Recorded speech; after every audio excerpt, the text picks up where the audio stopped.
Welcome to the Deep Dive, the place where we take the world's most complicated thinkers and systems, strip them down to their essential, surprising components, and hand them to you ready to use. Today, we are tackling a giant of intellectual history, Jean Piaget. This Swiss psychologist who lived from 1896 to 1980 fundamentally changed how we perceive not just children, but how all human beings learn and acquire knowledge. He's a huge figure. His shadow is so vast that he's routinely cited as the second most influential psychologist of the entire 20th century. Which is, that tells you everything you need to know about the impact here. Absolutely. So our mission today is a comprehensive deep dive into Piaget's world. We want to give you the shortcut to understanding his global theory of cognitive development, grasp his, extremely technical sounding concept of genetic epistemology, and trace his vast, unexpected influence across education, philosophy, and even computer science. We've synthesized a collection of sources covering his entire life, the evolution of his complex theoretical models, and the significant influence and subsequent waves of rigorous scientific criticism that followed. By the end of this, you will understand the architecture of the developing mind as Piaget saw it. Okay, let's unpack this. When people hear Piaget, they immediately jump to the 4 stages, Sensorimotor, Preoperational, and so on. But to truly appreciate his genius, you really have to look at the man himself. His journey from a precocious teenager obsessed with aquatic life to a towering figure in developmental psychology is a story of constant intellectual reconstruction. What's so fascinating here is that he didn't even start as a psychologist. He was an epistemologist, a philosopher concerned with the very nature, origins, and scope of knowledge. Right, so he wasn't just asking how much kids know. No, not at all. He wasn't interested in testing children to see how much they knew, but rather how knowledge itself originates and qualitatively develops. This explains the name of his core theoretical project, genetic epistemology. Okay, so let's break that down. Epistemology is the study of knowledge, but genetic in this context doesn't mean DNA, right? It means origins or genesis. Exactly. It simply means the study of the origins and developmental trajectory of knowledge. Piaget believed that to understand how human beings think, you had to study the earliest form of that thinking. Which means studying children. Which led him straight to studying children. For him, the qualitative jump from a child's understanding of space to an adult's was a key to unlocking the construction of human rationality itself. So let's start at the very beginning, what we can maybe call the Zeroeth Piaget. He was born in Neuchâtel, Switzerland in 1896. His father was a professor of medieval literature. You might think he was destined for the humanities. But he was captivated by the natural world, biology in particular. He was a genuine child prodigy in the hard sciences. He developed this intense early interest in zoology and, specifically mollusks. Mollusks. Yes, mollusks. His reputation grew so quickly.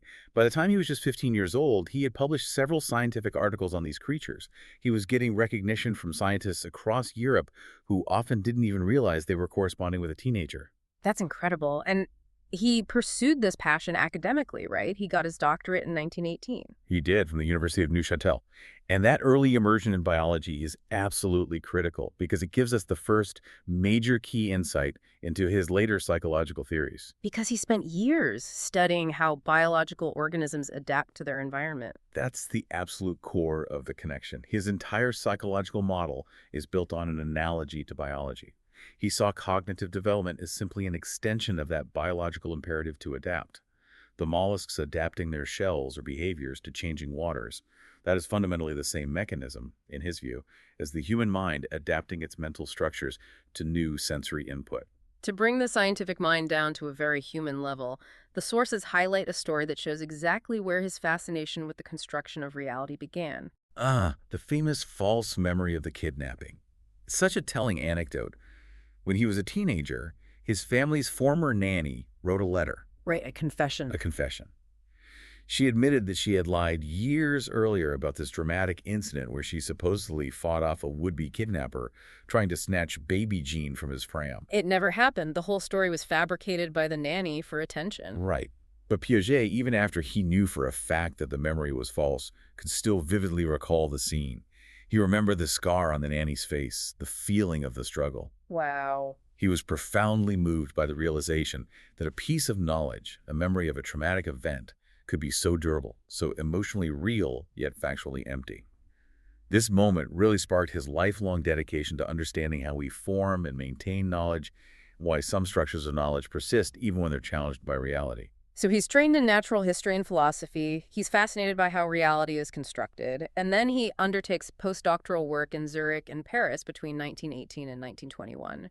He finds himself in the lab of Alfred Binet, The French psychologist, famous for developing the Binet-Simon intelligence test. the first modern IQ test. That's the one. Piaget was hired in Paris in 1919 to help standardize these psychometric measures for Binet. So he was sitting there day after day, marking stacks of tests given to French children. And this is the pivotal, transformative moment. Here's where it gets really interesting and where the whole field kind of pivots. Instead of just calculating the scores, Piaget started focusing on the errors, the wrong answers. Exactly. He had this crucial insight. He realized that the younger children were not just failing randomly. They were consistently making the same kinds of wrong answers. If you ask them, for example, a question about cause and effect, their faulty logic would follow a predictable non-adult pattern. Wait, so if the answers are systematically wrong, that suggests they aren't just less intelligent adults. It suggests they're operating under a totally different set of mental rules. That was the revolutionary insight. Piaget concluded that young children's cognitive processes are qualitatively and inherently different from adults. They live in a world governed by different mental structures. Which means the traditional IQ test, which only measured performance against an adult standard, was totally inadequate. Completely inadequate. What was needed, he realized, was a global theory explaining the developmental stages of those mental structures, how you get from one set of rules to the next. He takes this idea, returns to Switzerland in 1921, and becomes the director of the Rousseau Institute in Geneva. His research program explodes, but it's crucial to understand that his own theory was constantly shifting and evolving over the decades. Oh, absolutely. It wasn't a single static theory. The scholar Harry Bylan synthesized Piaget's evolving work into 4 major phases, which really shows the incredible flexibility of his intellectual focus. Okay, let's walk through those. So, Phase 1, the sociological model. This is in the 1920s. Here, Piaget focused on the shift from egocentrism to sociocentrism.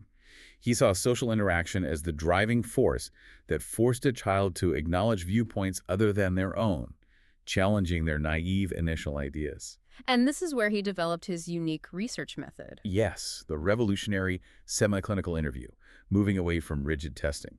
And interestingly, this early work actually influenced the research design of the famous Hawthorne experiments. Then we have phase 2, the biological model. This is the one we touched on earlier, where he formally connected his zoology background to psychology. He viewed intellectual development as an extension of the biological process of adaptation.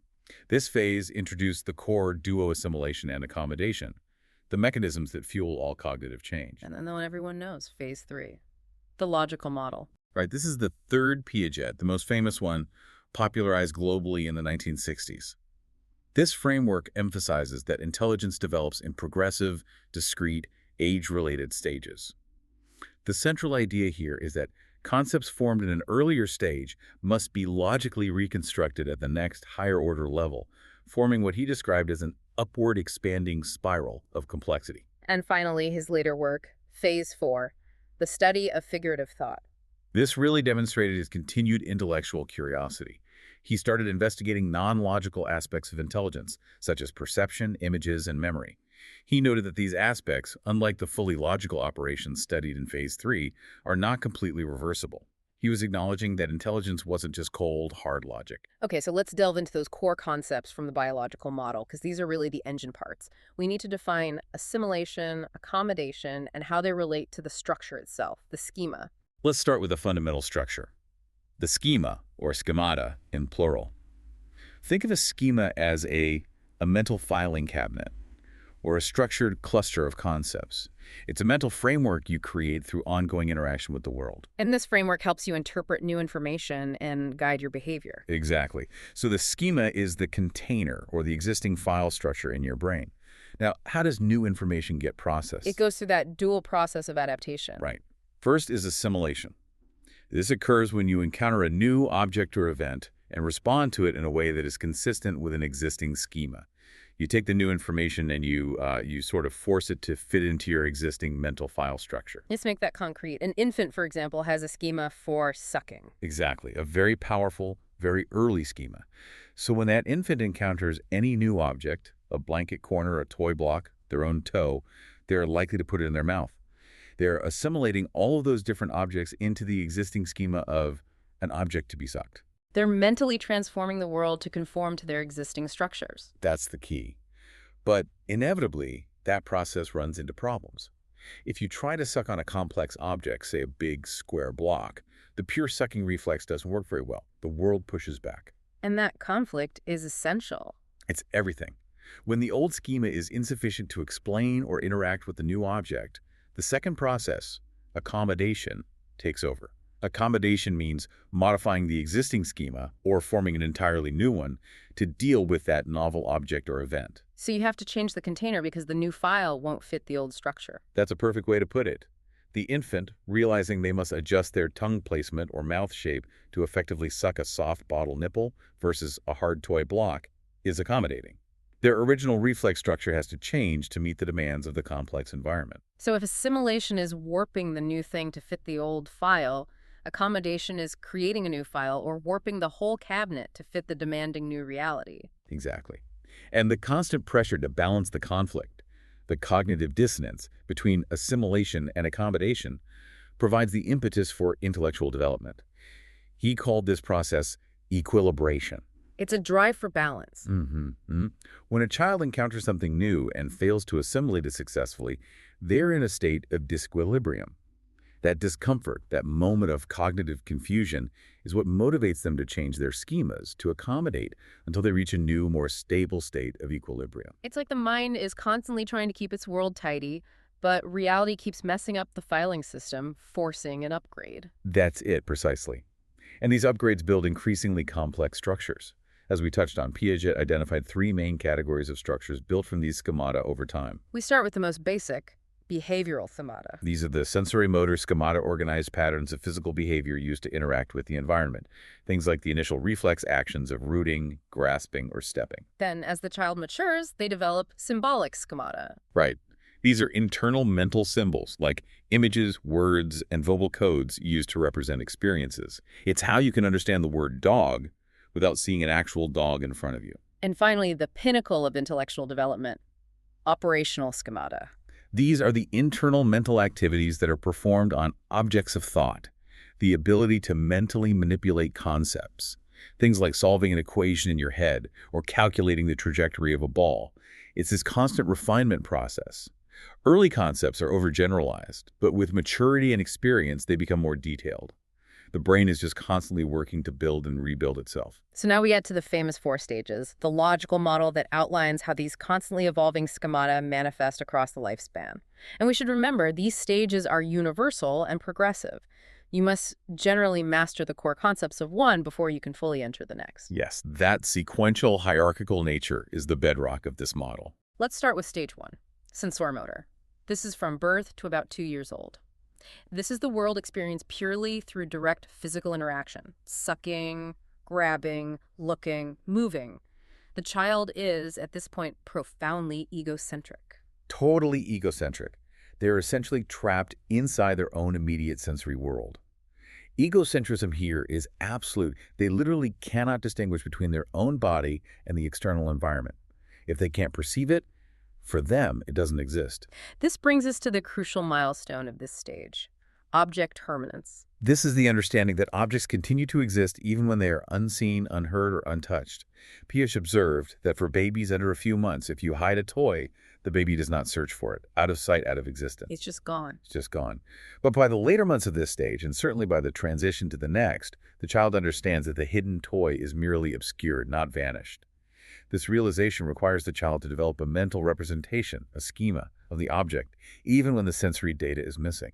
And this stage itself is broken into 6 substages, which shows the incredibly rapid development just in the first 2 years of life. It's an explosion. It starts with simple reflexes, then moves to what he called primary circular reactions, reproducing accidental events centered on their own body, like discovering their thumb and then repeatedly performing thumb sucking because it feels good. So it's body-focused. Exactly. Then come secondary circular reactions, which are object-oriented, shaking a rattle to make a sound, purely for the satisfying repetition of the effect they're having on the world. Then we see the first signs of true intention with the coordination of secondary reactions. Yes, here they perform an intentional action to reach a goal. They might move a blanket out of the way to reach a toy that's underneath it. It's a two-step process. And then it gets more experimental. Right, with tertiary circular reactions. Here they actively explore new possibilities through trial and error, like dropping a toy from different heights just to see what happens. They become little scientists. This culminates in the internalization of schemata, where they can finally hold mental symbols, which sets the stage for language. We should pause here and address a major academic critique. The critic Kenneth Kay acknowledged that Piaget was an unparalleled observer of these phenomena. I mean, he noticed things nobody else did. He's a master observer. But Kay argued that Piaget relied too heavily on analogy to biological adaptation and didn't truly explain the real-time cognitive processes that were causing the development. And that's a fair point. It's a recurring theme in the critiques. Piaget was incredible at describing what the child did. They developed object permanence by X month. But he sometimes struggled to explain the underlying mental machinery, the how. Brilliant observation, but sometimes an incomplete explanation of the mechanism. Okay, let's move to stage 2, preoperational, which runs from about age 2 to 7.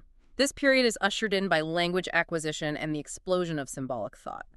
Now, the child can represent the world internally using symbols. A stick can be a horse, a finger can be a snake. This is the symbolic function substage from about ages 2 to 4. They're using symbols to represent the world, whether in play or in, their crude drawings of their family. Then comes the intuitive thought substage, from 4 to 7. This is the endless why and how come stage. They're showing primitive reasoning, trying to figure out the world through pure curiosity. However, Piaget noted they operate on intuition and feelings rather than logic, and they can't explain how they acquired the knowledge they are so curious about. Their thinking is still, as he put it, sparse and inadequate for true mental operations. And this stage is famously defined by its limitations, the major hurdles the child has to overcome to become a logical thinker. The first major limitation is still egocentrism, but it's evolved from the total egocentrism of infancy. Right. The pre-operational child now knows they are separate from the world, but they still struggle profoundly with seeing the world from any viewpoint other than their own. Piaget famously demonstrated this with the Three Mountains task. Describe that task for us because it perfectly encapsulates the pre-operational mindset. So Piaget would place a child on one side of a table and arrange 3 model mountains of varying sizes on that table. He would then place a doll at different positions around the mountains. Okay. He would then ask the child to describe or to select a picture showing what the doll saw from its position.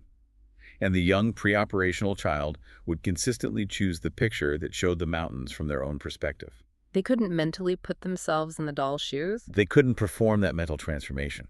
They simply cannot understand that the doll's view was obstructed or different. That makes the world incredibly difficult to navigate socially and logically. And the second crucial limitation is irreversible thought and its partner, centration. Irreversible thought is the inability to mentally return an item or a situation to its original state. And centration is the tendency to focus on only one striking feature of an object or situation while ignoring all the other attributes. And this pair of limitations leads directly to the famous beaker conservation task. This is perhaps Piaget's most iconic demonstration. Absolutely. So the child is presented with 2 identical, short, wide beakers, both filled with the same amount of liquid. The child confirms, yes, they are equal. Then, the experimenter pours the liquid from one of the short beakers into a third beaker that is very tall and thin. So the liquid level is now much higher in the tall, thin beaker, but the quantity is exactly the same. Right. But the pre-operational child, restricted by centration, fails the conservation test. They look at the 2 remaining beakers, the short, full one and the tall, thin one, and they insist that the tall, thin beaker has more liquid. Because they're stuck on one feature. They are focusing, or centrating, only on the height of the liquid column, the most perceptually striking feature, and ignoring the change in width.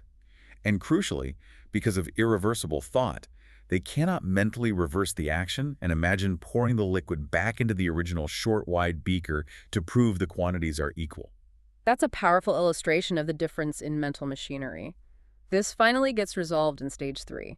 Concrete operational, which runs from about ages 7 to 11. This is a major structural leap. Children gain the ability to perform true mental operations, but they remain anchored to physical reality, to the concrete. They become aware of logic, and they are finally decentered, so they're no longer egocentric. The conservation hurdle is overcome here, right? Yes, they now understand conservation. That quantity remains the same despite changes in appearance. They understand the reversibility principle. If you can mentally reverse the pouring action in the beaker task, the quantities must be equal. They also develop strong classification skills and transitive reasoning. If A is bigger than B and B is bigger than C, then A must be bigger than C. Exactly. But the limitation is still that word concrete. Oh. They can apply these logical principles only to things they can physically manipulate, see, or touch. Asking them to solve a completely abstract, hypothetical problem without a real-world anchor remains very difficult. Which brings us to stage 4, formal operational, beginning around age 11 and continuing onward. This is the final stage, marked by the arrival of true abstract reasoning. This allows for hypothetical scenarios for counterfactuals for philosophy. They develop what Piaget called hypothetico-deductive reasoning. They can think systematically about abstract concepts like justice, infinity, or morality. They can also think about their own thinking? Yes, they use metacognition, they think about their own thinking processes, and they can display multi-step problem-solving skills, isolating variables in complex problems in a way that would have been impossible in the concrete operational stage. This is the full cognitive structure of the adult mind, ready to engage with the world of pure ideas. We have the stages, but as we established, Piaget was constantly evolving. Early critics often felt he characterized the preoperational child a bit unfairly by focusing only on what they lacked, like conservation and reversibility. His later career work sought to understand the competencies they did possess. This is his late turn. He started shifting from the rigid stage model to focusing on the mechanics of functions and correspondences. And this work suggested greater developmental continuity, acknowledging that children possess many skills before they reach the designated stage for logic. Let's break down functions first. When he talks about functions, he's talking about relationships, right? A mapping from one set of things to another. Precisely. He described functions as being univocal to the right, meaning for every input in X, there's exactly one output in Y. He was looking for a kind of pre-logical understanding of these ordered relationships in young children. Can you give us a practical example of how a preoperational child might demonstrate this semological comparison? Okay, think about array length. If you show a child 2 rows of items, say 10 pennies in one row spaced far apart and 10 pennies in a second row spaced close together, the preoperational child often says the longer row has more. Which is a classic conservation error. It is, and it's often rooted in centration. But it also shows an early, flawed attempt at functional reasoning. They are using the perceptual function of length to index the concept of quantity. They are seeing a one-directional relationship. Length equals quantity. It's an imperfect semological comparison, but it's a form of structural reasoning. That's clearer. And what about correspondences or morphisms? How did he test those structural relationships? He designed these ingenious hands-on tests. One involved children matching movable red cutouts to a base card that was segmented with both red and white areas. The child's goal was to cover the white areas perfectly so the entire base card appeared red. So it's a spatial puzzle that's really about structural matching? Exactly. And he found that the youngest children he studied, around age 5, could successfully match one cutout piece to one corresponding base section using trial and error. This is a one-to-one match, which he called bijection, or term-by-term correspondence. They could see the individual pieces fitting together. Right. But as they got older, their ability to handle complexity increased. The older children were able to solve the puzzle even when it required using 3 different cutouts to cover a single base card area. So a 3-to-1 match? A 3-to-1 match, which he termed surjection. This showed that knowledge wasn't just being acquired. The structural relationship they understood, the ability to map multiple inputs onto a single output, was developing. Piaget argued this knowledge emerges from increasingly refined, primitive applications of action schemes on objects in the environment. The beauty of this later work is that it acknowledges the immense complexity of childhood thought, rather than just categorizing their failures. But to observe these nuances, Piaget had to completely reinvent the way he gathered data. He was deeply dissatisfied with traditional methods, like Binet's psychometric tests. He found them far too rigid. You ask the question, the child answers, and you move on. You don't get to the child's deepest thoughts. You can't tell if they really believe what they're saying. Exactly. He couldn't discern if the child truly believed what they said or if they were just parroting an adult or pretending. So he moved away from standardized testing and pioneered the semi-clinical interview. And that was a complete game changer for how research was done. A revolutionary methodological shift. It was dynamic, flexible, and iterative. Piaget would start with a general question, but then his subsequent questions would be entirely based on the child's response. He carefully monitored their speech patterns, their body language, all these behavioral cues in a comfortable, non-threatening environment to elicit what he called spontaneous conviction. He was trying to get inside their operational schema. Precisely. Instead of just testing what they knew, he was testing how they knew it. A classic example of an abstract question he might use to investigate the child's thinking process, rather than the content of their thought, was simply, "Can you see a thought?" The child's reasoning, regardless of the answer, was the data point. To really drive home how complex this development is, even within a single stage, let's revisit the conservation challenge.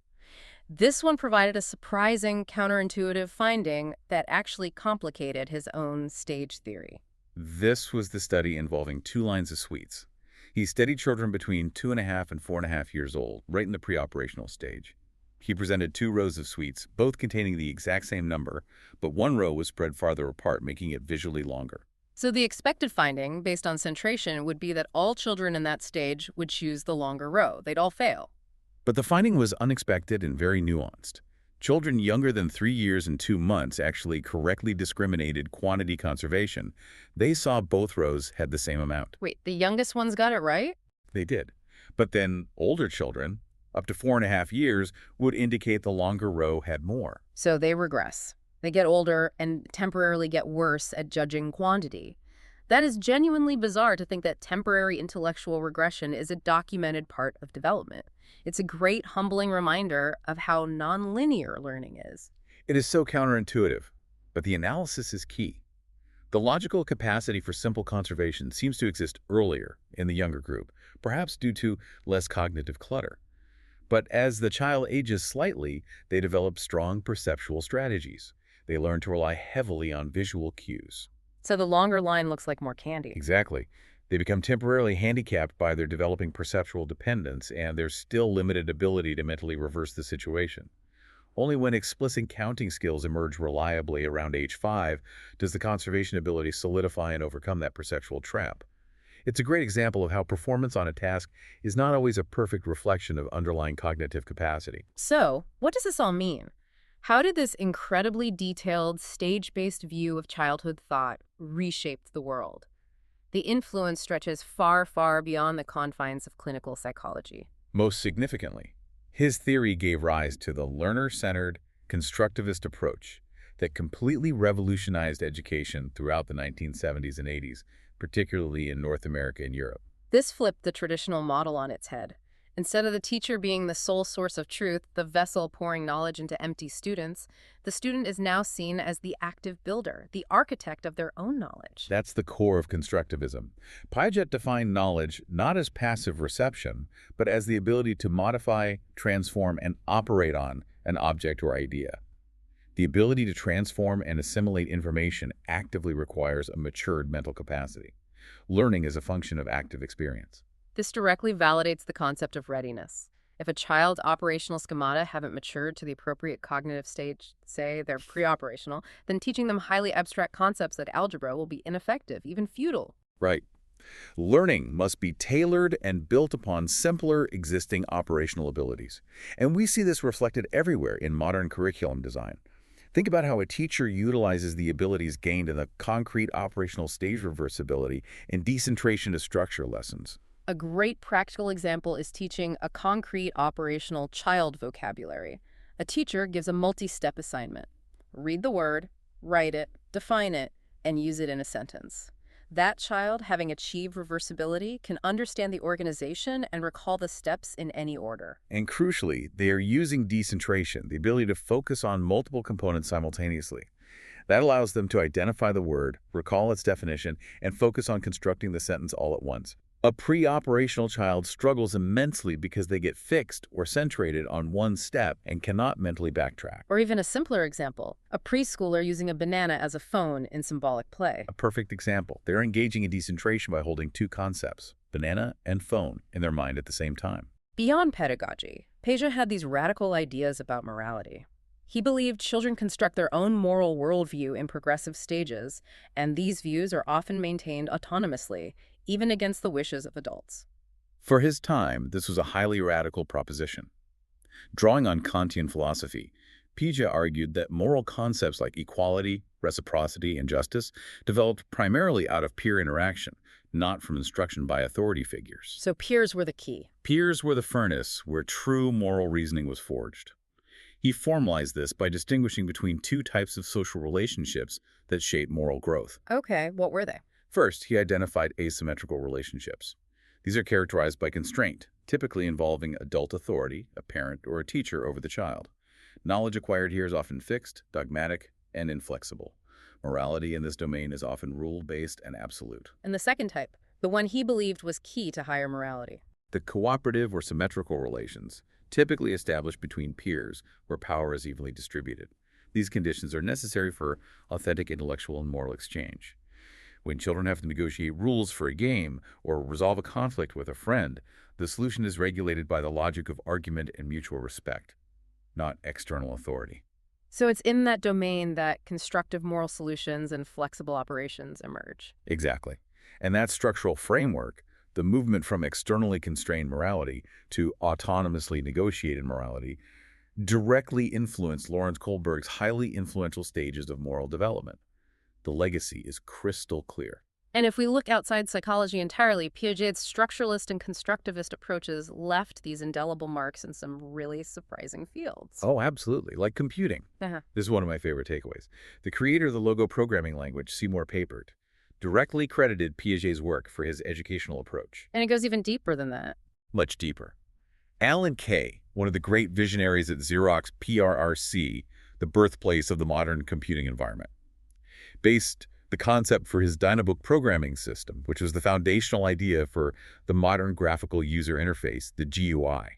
He based that on Piaget. He based it directly on Piaget's theories of how children interact with symbols and knowledge structures. The idea that a user should actively manipulate graphical objects on a screen, rather than passively type commands, is rooted in Piagetian constructivism. That is massive reach, from mollusks to the desktop computer. And look at philosophy. Jürgen Habermas, the massive figure in social and political theory, incorporated Piaget's developmental structures into his theories of communicative action. And Thomas Kuhn. Of the structure of scientific revolutions. That's the one. He credited Piaget with helping him understand the nature of paradigm shifts, that sudden jump when an entire community transitions from one mode of thought, one operational structure to another. Piaget provided the psychological mechanism for that intellectual restructuring. It's even been applied to archaeology. Analyzing ancient tools, like the more complex Acheulean tools versus the simpler Oldowan tools, has been done by archaeologists like Thomas Wynne based on the spatial relationship insight required to create each kind. It's a lens for understanding nonverbal human intelligence across history.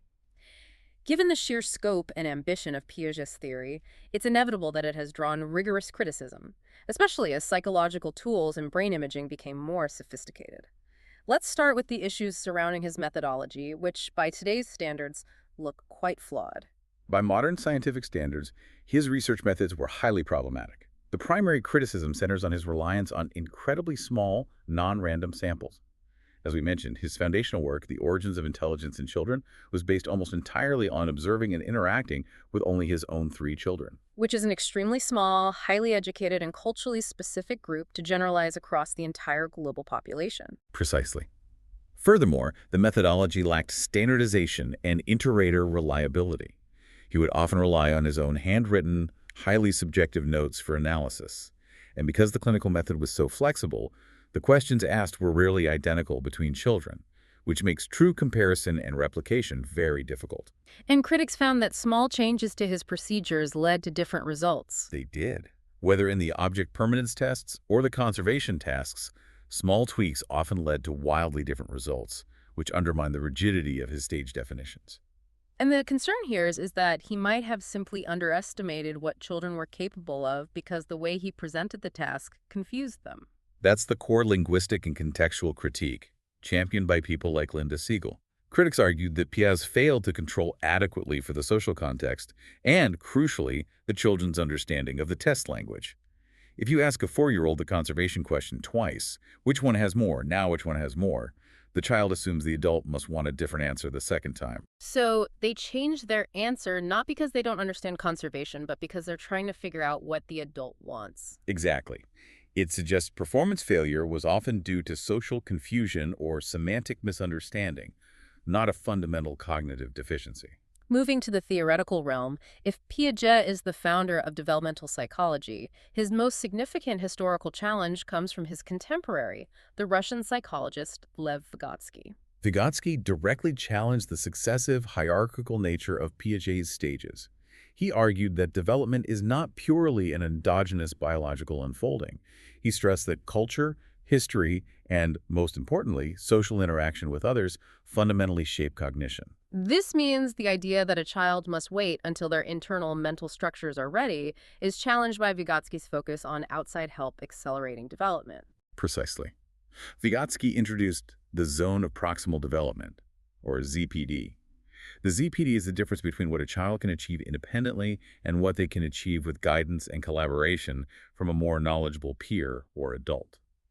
This scaffolding, which Piaget largely overlooked, suggests that cognitive capacity is less rigid and far more responsive to cultural and social forces than Piaget allowed. We also have the Neo-Piagetians, who generally accepted the stage progression but felt Piaget didn't provide enough mechanical explanation for the transitions. They argued that Piaget focused too much on logical structures and not enough on the underlying mechanisms of information processing. They pointed to crucial cognitive resources, like the speed of processing information, working memory capacity, and attention span, as the true drivers behind stage transitions and individual differences. So for them, a child moves from concrete to formal operations because their working memory expands, allowing them to hold more abstract variables in mind simultaneously. That's the idea.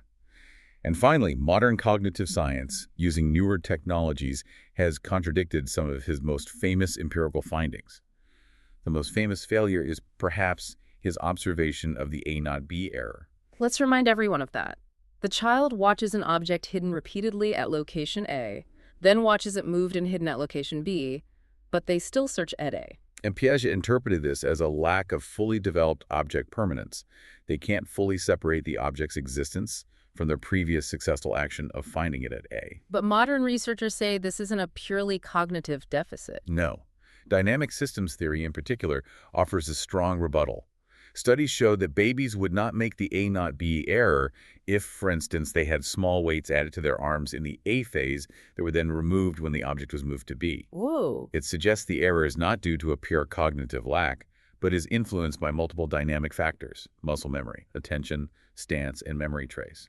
Performance, in other words, is highly context-dependent. Similarly, the concept of profound egocentrism in the preoperational stage has been revised downwards, suggesting children acquire perspective-taking skills much earlier. Yes. While the Three Mountains task showed difficulty, later, simpler studies by Alison Gottmik and others demonstrated that babies as young as 18 months can understand that other people have desires different from their own. If you offer a child crackers and broccoli, and the experimenter expresses delight only at the broccoli, the child will offer the experimenter the broccoli, even though the child prefers the crackers. They understand that others have distinct mental states and desires. Exactly. And finally, his view on the sensorimotor stage inability to grasp abstract concepts, specifically number sense, has been widely contradicted. His views led early educators to believe that teaching even basic arithmetic to very young children was developmentally inappropriate. And yet, modern studies show that infants as young as 6 months old and even newborns can perceive and discriminate abstract numerical quantities. This fundamentally challenges the stage sequence regarding the development of abstract thought and shows that the concept of number is more innate than constructed through years of interaction. Despite all these rigorous critiques, which have revised and refined many specific details, the expert consensus remains clear. Piaget's standing is monumental. Absolutely. Though the rigidity of his stages and several specific empirical findings have been revised or discarded, Piaget is the undisputed founder of developmental psychology. He provided the unified theoretical framework, the core questions, and the enduring concept of the child as an active, knowledge-constructing, adapting learner. Every subsequent developmental theory, post-Piagetian, neo-Piagetian, or those like Vygotsky who reacted against him, must use his work as its starting reference point. He gave us the map. What an incredible intellectual life, and what a legacy. We've journeyed from his early work on mollusks and the surprising false memory that sparked his interest in the constructed nature of reality through the systematic observation of children's errors on Binet tests that led to his revolutionary stages. We've dissected the powerful tension between assimilation and accommodation that drives all intellectual growth, acknowledged the critical importance of his dynamic clinical method, and traced his profound impact on constructivist education, moral theory, and even the invention of the modern graphical user interface. His constructivist idea that knowledge must be actively assimilated by a learner with matured mental capacity remains so relevant today. Remember that Piaget declared in 1934 that only education is capable of saving our societies from possible collapse. We can see the power of that idea not just in mathematics or reading, but in how individuals construct their entire moral architecture, moving from constrained, absolute rules enforced by authority to autonomous, flexible rules negotiated through equal peer exchange. That process of self-justification and rational structure is the ultimate function of the mature mind. Gets it. That is a profound thought to end on. So if Piaget demonstrated that we must constantly reconstruct our knowledge at higher levels as we mature, shedding the limitations of earlier, more egocentric schemata, what long-held adult belief or concept based on a youthful, maybe less logical schema might you need to reconstruct now that you have a higher order, formal, operational understanding of the world? That's something to think about long after this deep dive ends. We hope you feel a little more well-informed. That's all for this deep dive. Join us next time.